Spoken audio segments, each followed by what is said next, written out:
All right, you guys, it is shoulder day, my second favorite day of the week, right after chest day. The reason it's my favorite is because for aesthetic purposes, obviously you gotta have bolder shoulders.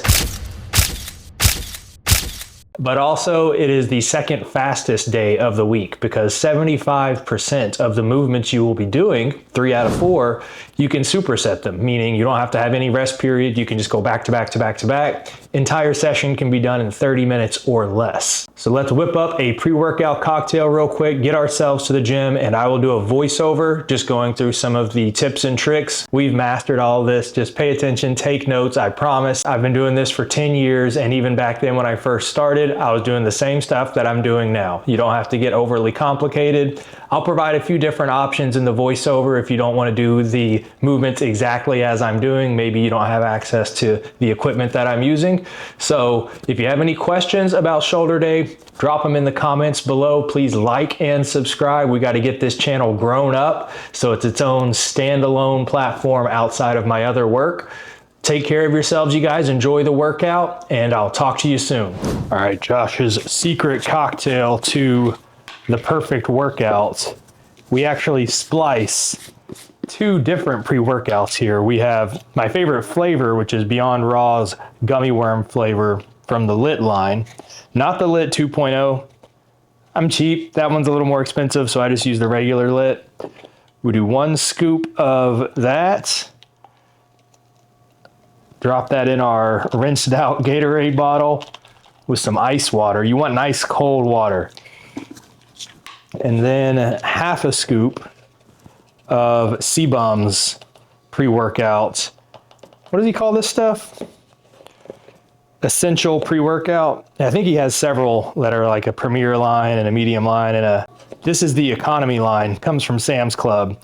Basically, when I'm buying pre-workout, I'm always thinking economically, and I try to keep it under $1 per serving. Like, this is something that you're gonna take 5 days a week, every day of your life.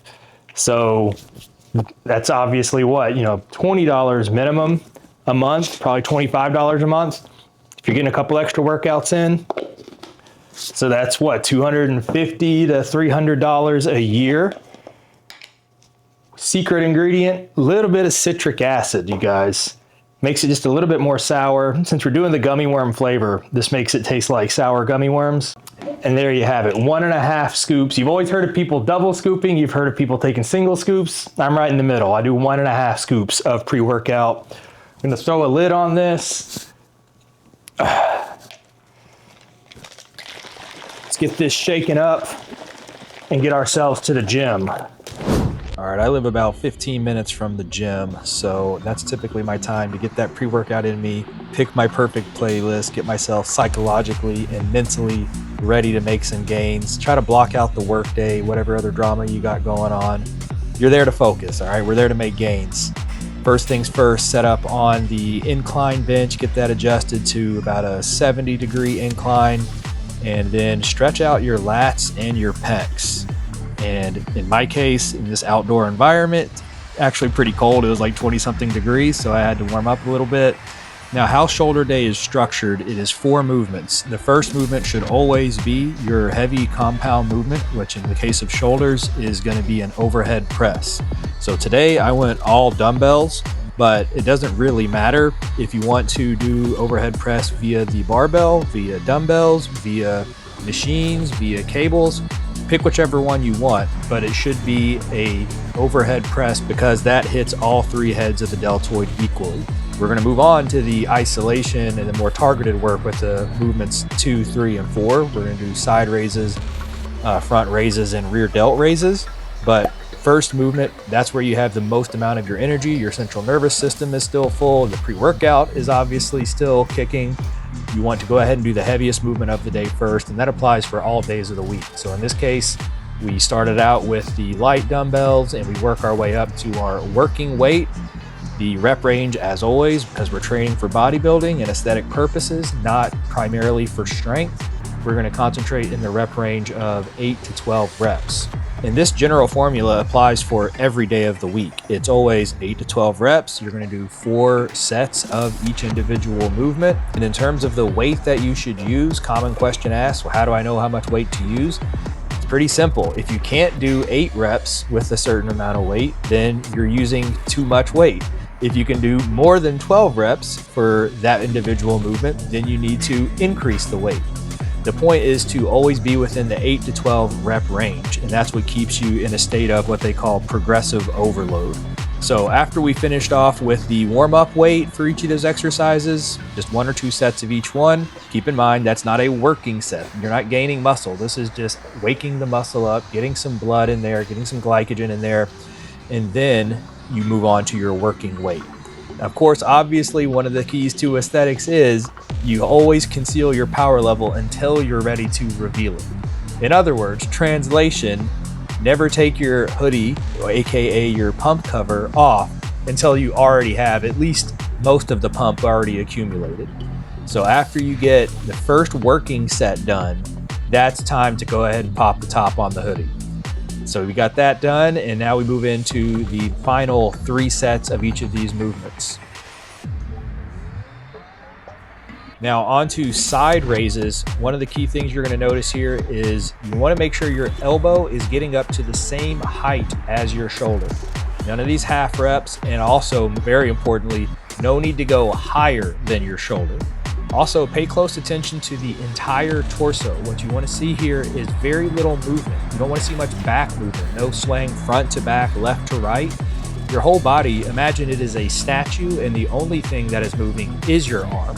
So on your front delt raise, you can do these hammer grip. You see my hand is vertical, or you can do them horizontal grip. Either one is okay. Some people have shoulder impingement to where it hurts them a bit if they do it horizontally. So feel free to tinker with whichever position feels better in terms of your hand grip. I personally moved towards a hammer grip for my front raises some years ago, and now I never have any shoulder pain.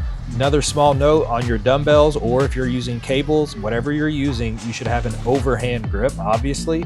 But what that means is your thumb should be over the bar of the dumbbell, over the handle of the machine, whatever it may be. Don't hook it underneath. You don't grab it like you would grab a tube. You grab it with all 5 fingers on top of the weight. What you'll see very often in the gym is people using weight that is too heavy for them, especially on these front and side delt raises, and they're going to end up using momentum, and you'll see their entire body swaying left to right or back and forth. And as I said, they're using momentum to move the weight, not isolating the delt, much less an individual part of the delt, like just the front, just the medial, or just the rear.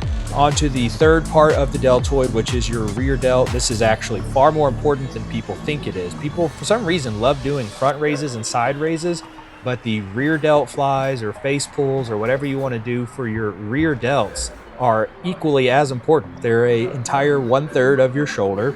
But also in terms of aesthetics, people love the side raises because they think that obviously shows the width of your shoulders, but the 3D effect that makes them look spherical, like a boulder, also relies on the rear section of them to be well developed as well.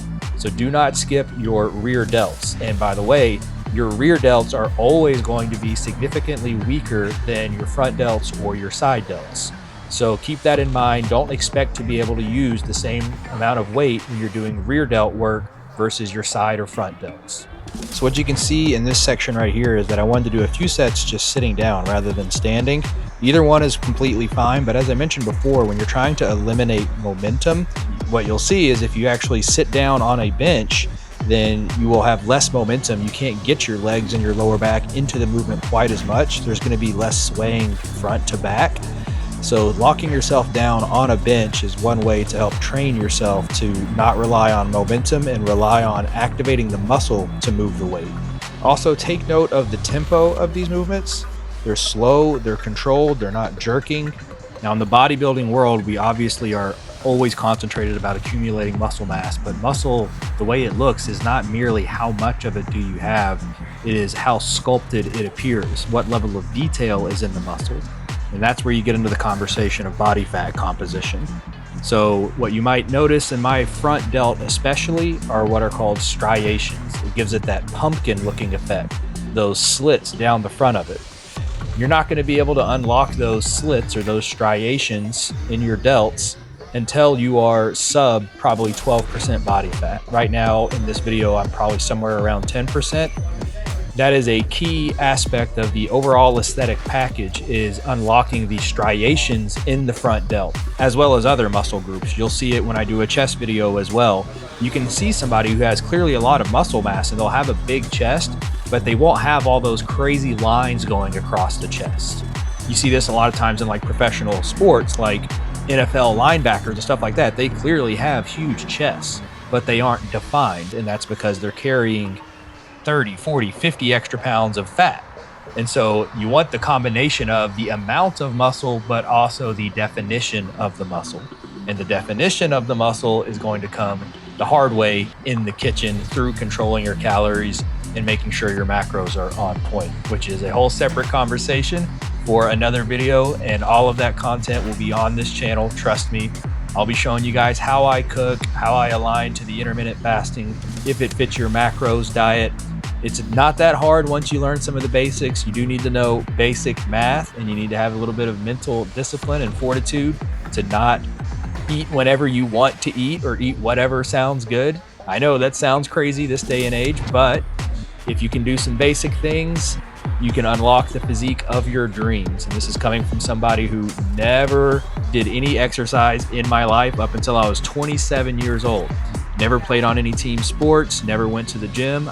I used to make fun of guys who went to the gym. So if I can do it, you can do it. Check out the before and after pictures of me. Make sure you subscribe to the channel. I will give you everything you need to know. In the meantime, like, comment, and subscribe on this channel, and you too will be able to unlock the physique of your dreams. Our country is at an inflection point. We can all feel it. And now is not the time to be a physically, mentally, or spiritually weak man. I've spent the last 10 years creating a blueprint for unfucking your life up, and it's a lot more than cleaning your room. How to achieve physical, mental, and spiritual mastery gives you a layman's understanding of how to master dieting and exercise, get the most out of your time, build ironclad mental fortitude, and leverage your faith to become a role model among men, something we desperately need right now in this time of war. I break down how to create a sustainable, flexible diet from scratch, how to organize your fitness routine, supplementation, and I dispel many myths and provide many red pills on dieting and exercise. The book is on sale right now at BeholdenToTruth.com for 20% off. Or you can get a free copy if you're a founding member of my Substack, which would also include a one-on-one 30-minute session with yours truly where you can ask me anything. Go to BeholdenToTruth.com right now to become the man that you were meant to be, and the man that we desperately need you to be.